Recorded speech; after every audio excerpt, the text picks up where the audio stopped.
Electromechanical system measurements. We are seeing a big push for noise and vibration measurements and noise and vibration analysis in electric machines. I was actually at a university doing some really cool work today in Tokyo. But long story short, our inverter makes a high frequency voltage. The motor filters that to a high frequency current. We saw this signal earlier. The motor rotor filters that current to torque and speed, but that's got dynamics. It has torque ripple. And the radial forces, the torque ripple, the magnetostriction of the machine, excite the housing and create vibration and noise. So that inverter has a big effect on that mechanical system. If we change that inverter control, we change that mechanical system. Again, I showed this image earlier, but torque ripple is hard to measure because of sensor accuracy and bandwidth. Time alignment between electric torque and vibrations is needed to understand cause and effect. If I change my inverter control, does my torque change? Does my vibration change? And then inverter control and dead time and phasing can affect noise and vibration. So again, we want to understand these things. We want to understand when voltage, when current, when torque, when vibration, how these all correlate together. So you need a common timestamp, you need signal alignment, and then you can start doing your analysis with confidence.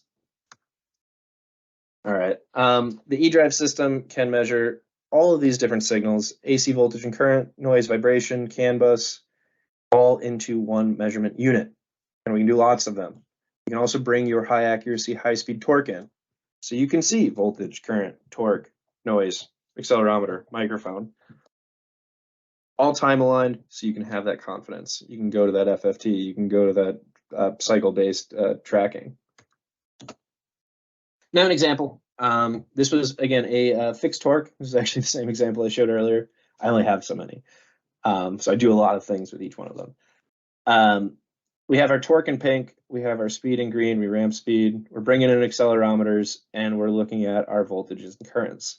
And if we zoom in on that torque, we can see we get kind of normal torque ripple, and then boom, we hit a resonant point. We hit a resonant point, and you know there's more than one.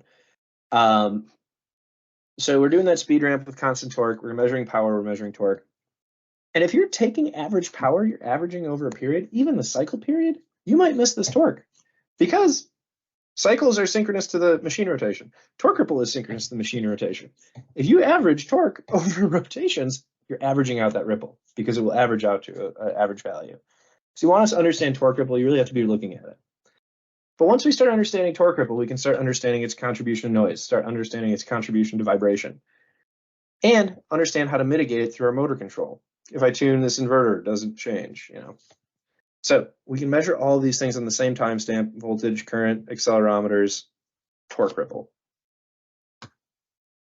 And here's a color map, you know, where you can just take a color map of your voltages, currents, and again, torque. And we see this has a 340 hertz resonant. You know, we see our 48th, our 24th, our torque ripple orders coming through.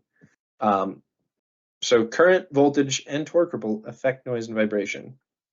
So we're seeing this trend. We're starting to see motor people work on NVH, which the NVH people think is crazy. We're seeing NVH people work on motors, which the motor people think is crazy. And I always push, guys, please measure voltage and current, accelerometers, and microphones at both, so you can really start to understand the system dynamics. Because you can do a ton with inverter control to minimize your noise and vibration.